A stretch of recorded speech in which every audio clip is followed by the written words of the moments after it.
Hello friends, it's your boy Treyant. Today I am back for my draft analysis for the newly introduced KCDL. So KCDL is ran by two of my good friends, Jarl the King and then also Stegosaurus Rex. I've known y'all for a really long time. We've played in a couple leagues together, most notably BBRD League. We had a really good match there. I played against Stegosaurus a couple times, I think, maybe once, in one of Nova's leagues, I'm pretty sure.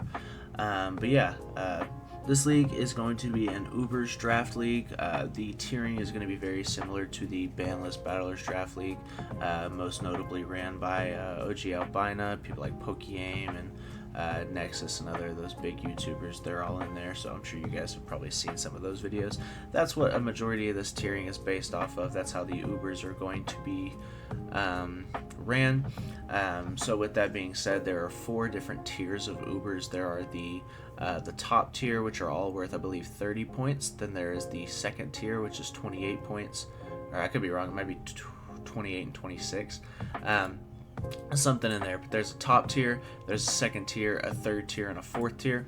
And the way it works is you can only get 2 Ubers. So you can get a top tier and a bottom tier.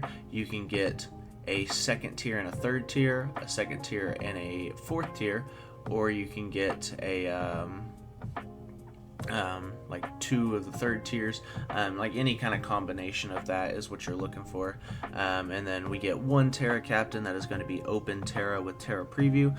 We decided to splurge on a Terra Captain. You guys will see very shortly. But yeah, like I said, thank you guys for watching my videos and supporting me, and thank you for allowing me into this draft league, to Jarl and Stag. Now let's go ahead and get right into it. Alright, so coming in with our first pick, we got what I think is a top 5 Uber in this format, in PDEX specifically, so I'm very happy that I was able to pick up Ho-Oh. We were 9th out of, I believe, was it 14 or 12 coaches? Let me check real quick. Yeah, we were 9th out of 12 coaches, so we were pretty far back as far as the draft went. I wasn't really expecting to get anything that I really wanted, you know, like Calyrex Ice Rider went, Groudon went, Mewtwo, Zacian, I think Deoxys Attack went. There were a couple other mons that probably should have been taken after Ho-Oh, but we were able to get Ho-Oh round 1, which, like I said, at 9th pick I think was incredible. This Pokemon is extremely versatile. Obviously, a lot of times it is item locked into running heavy duty boots unless your opponent either doesn't have a lot of hazards or you have insane removal. It's got the Regenerator ability, arguably the best ability in Draft League, and even just in Pokemon in general. It can be special, it can be physical, it's got setup sets, you can run it Scarf, Band, Specs. It's got phasing potential with Whirlwind. You can use Willow if you don't want to miss your Sacred Fires. It's got a good amount of coverage for the mon that it is. It's insanely tanky on the physical and special side, so as long as we're not taking even like super effective hits, we can still take sometimes 2 of them depending on the mon clicking the move. So as long as we stay away from coverage of rock type, we can pretty much kind of just stay on the field and then pivot out with our regen ability. So yeah, like I said, I think this is an amazing first round pick. Couldn't have really asked for anything better. There was some other stuff on the board like Zekrom, Palkia Origin. I believe Kyurem White was still on the board. Some of those mons I think would have been cool, but I think Ho-Oh is by far better than all of them. So yeah, that's going to be my first pick. Alright, so coming in next, we actually decided to draft Tornadus Therian. So for those of you that aren't aware, Tornadus Therian is my favorite draft league Pokemon of all time. I've been using it since like Gen 7. I think I got into draft a little bit in Gen 6, but I primarily was hitting the draft scene in like Gen 7, Sun and Moon, and Usum. And you know, Torn T was always my favorite Pokemon to use. Anytime I had the opportunity to draft it, I would. Gen 8 and Gen 9, kind of the same thing. Every time I see Torn T on the board and it's my pick, I will pick it. It's just so versatile, it's so much fun, and I just love pressing my luck. Being able to click hurricanes, bleak windstorms, all that kind of stuff. So that way if I lose, I can just blame it on my luck instead of the fact that I'm actually bad at this game. But yeah, so Torn T, like I said, it's a very versatile Pokemon. You might be thinking, wow, you got 2 birds for your first 2 picks, both with Regenerator. Yes, but my Torrentee is actually going to be Terra for this league. You know, I've been drafting Torrentee a lot. I think I've probably had it over 30 times, maybe 40 times in my draft league career, and I've never been able to Terra it, so this is going to be my first time. Becomes a much more versatile Pokemon. You can run it defensive, you can run it offensive. It's got setup sets, you can run choice. You don't have to run boots because you're Terra. And so yeah, I'm very excited about using Torrentee again. I think it's going to be incredible. I think we still got it for pretty cheap. But yeah, like I said, very excited to use this for our second pick. Alright, so for our third pick in the KCDL, we decided to be an absolutely terrible person and draft triple regen core. Now, initially, picking Alomomola wasn't with the intentions of it being a triple regen core. Ho-Oh was specifically because it was the best mon available. Torrentee was because it's my favorite Pokemon. It's amazing with Terra. It was one of the best mons available outside of the other Ubers I could have taken. And it kind of just fit with Terra. The regen was just an added bonus. And then kind of the same thing with Alomomola. The next pick that I'm going to make that I had planned was somebody that could have used a very nice Wish Passer. Alomomola is that. It's got very slow momentum to get in my sweepers, kind of feed the regen mons, being able to get those in and then back out, get my next mon in to just do a lot of damage. So the regen core part of it, yes, is really nice, but it really wasn't intentional. Plus, they had Alomomola at 6 points, which I think even in standard is too low, but Alomomola in Ubers is also very incredible because of how tanky it is, and getting access to things like Mirror Coat, being able to completely shut down some Ubers that don't have status moves to be able to stop it. So yeah, Alomomola, I think it was a great pick. Third might have been a little too early for it, but at the same time, like I said, it was very low priced, and I did not want to miss the chance on adding it to the team just because I thought it fits so well. Alright, so next up is a mon that I actually have used before. Did not use it in Ubers League. We used it in EDC, which was the PDEX Wi-Fi League. That was just standard PDEX, but the people doing the tiering thought that Dialga Origin was not broken enough to be banned, and it was not better than mons like Chienpao and mons of that nature. So they allowed it. We got first pick, and we took Dialga Origin. It ended up doing okay. I think the mon itself, like I said, is very broken. I think mostly the reason it didn't perform as well as it should have was because I didn't build around it. I kind of just built a team with it instead of building around it. If I had to do it again, if I was ever able to get it in PDEX again, I would probably draft some webs, definitely a lot of hazards, probably a Wish Passer, all that kind of stuff that we did not have, and I definitely regret not having. But yeah, Dialga Origin, like I said, it's a great undervalued Pokemon, I think. It's a little odd because it shares the 90 base speed tier with Ho-Oh, but they are going to be played pretty differently. One's going to be more defensive, one's offensive. You know, it hits like a truck. It's got good coverage. It's got setup with Iron Defense Body Press. We get T-Wave, we get Rocks with this. And like I said, it very much thrives with the Regen Core and the Wish passing from Alomomola. And it was our low tier Uber to pair with Ho-Oh. If I remember correctly, looking at the draft board, I don't think there were very many good Pokemon left to pair with it, or to pair with Ho-Oh. Lugia was there, but I did not want 3 flying Pokemon. Reshiram was there. I didn't want another fire type. Spectre was there, which I think is a very Pokemon. And I think the only other Pokemon that was around was Zamazenta Crowned, which I thought could have fit okay, but I am not a believer in Zamazenta Crowned, while I am a believer in Dialga Origin. So yeah, that's going to be our 4th pick. Let's go ahead and get right into the next one. Alright, so for our next pick, we decided to pick up another old reliable. We got Mamoswine.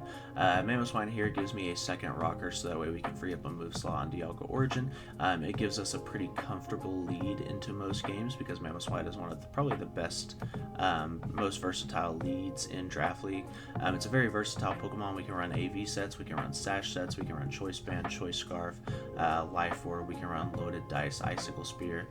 There's a lot of different things we can do with this Pokemon. We get Taunt, Trailblaze for sweeping. There's just a lot of different things that we can do with this Pokemon.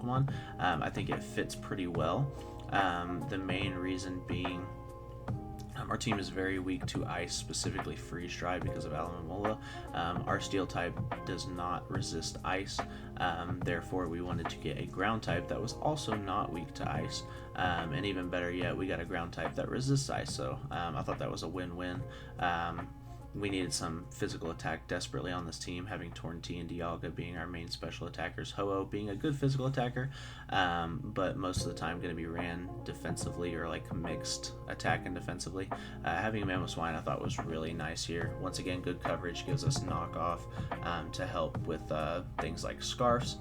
So yeah, I thought this was a great pickup. Got it for pretty cheap. Yeah, let's go ahead and go on to the next pick. Alright, so with our next pick, we decided to pick up Mew. Now, Mew is a Pokemon that I have not used since Gen 7 draft. I've always kind of shied away from it just because I know it got nerfed heavily, especially in Gen 9, losing all of its recovery moves as well as almost all of its setup. But I think Mew here has a huge purpose, giving us extra hazards because we didn't have any spikers. It gives us a huge defensive check with its nice bulk.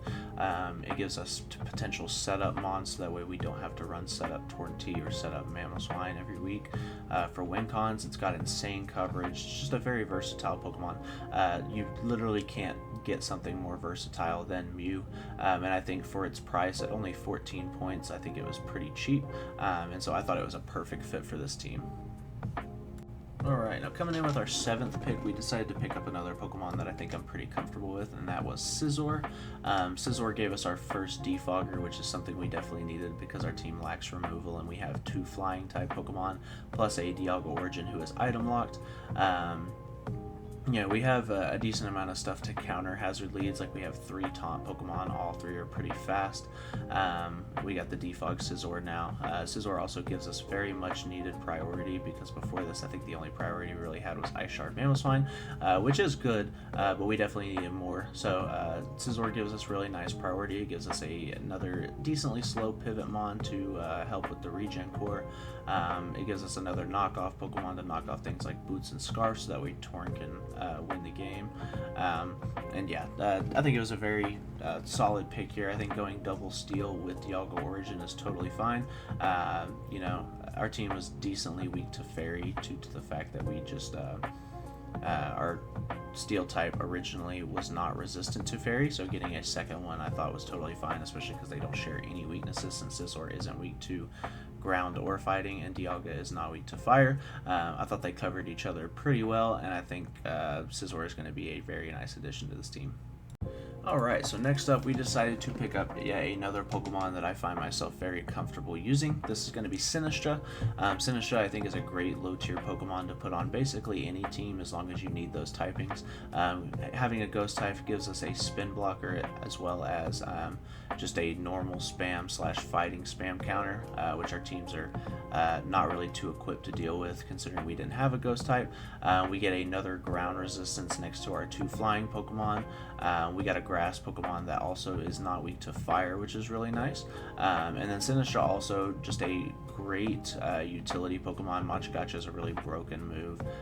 Being able to damage, heal yourself, and then also have a chance at burning the opponent is really nice. Strength Sap can kind of stop setup sweeps from certain Pokemon that don't have coverage for us, and as well we also get Nasty Plot and Calm Mind to be able to set up and potentially win the game with Sinistcha. So yeah, I thought this pick made a lot of sense. I think it fit almost perfectly with the team, and it also fit with the last Pokemon that we're about to be picking up. Alright, so for the last pick of the KCDL draft for the Average Joes, we decided to take Urshifu Single Strike. Urshifu I thought was a perfect fit for this team, probably around round 4 or round 5. After I saw that it hadn't been taken by then, I was very doubtful that anybody was going to take it, and if someone did, then I was just going to be shit out of luck. But I was hopeful that it was going to last, so that way I could get other pieces first. Urshifu gives us a Dark type, which is something we really needed. It gives us a second Knock Absorber, alongside the Dialga Origin and the Alamomola, so I guess it's a third Knock Absorber. Urshifu also is going to be a Pokemon that I think fits very well. We get a lot of utility out of Scarf sets, especially because currently the only really good Scarf Pokemon we had was Mamoswine. Mew can be Scarf, but it really doesn't hit offensively too hard. So having Urshifu there to be a Scarfer or a potential Choice Band set is also really nice. We have a lot of setup potential with Bulk Up or SD as well. Adds more priority with Sucker Punch. It's got good coverage, gets U-turn to add to our insane Volt Turn core. We have Scizor, we got Urshifu, both get U-turn. Mew gets U-turn and Volt Switch. Aloe gets Flip Turn. Tornti gets U-turn, and then we have the Regenerator Ho-Oh. So a lot of pivoting on this team, and I'm very excited. I think Urshifu is the perfect way to round out this team. I think it breaks Steel types for Dialga and Torn very well. I think it breaks Dark types for Pokemon like Mew. And so I'm just very excited to have this Pokemon. Never gotten to use Single Strike, only gotten to use Rapid Strike. So I'm very excited to use this. So that's going to be it for my draft analysis of the KCDL. If you guys have any questions, comments, or concerns about the team, obviously I know that my removal sucks. I know that part of the team comp sucks. I think it's a good team. I'm very excited to use it. We've already played our week 1 battle, and it was a banger of a battle. So make sure you guys tune into that. Our uploads are going to be every Saturday or Sunday of every week. So week 1 will be going up on the following Sunday, which I believe is Saturday. I'll upload it on Saturday, which I believe is the 8th of February. So yeah, make sure you guys watch out for that. But yeah, that's going to be it for me. Thank you guys for watching the video, and I'll see you guys for week 1. Peace.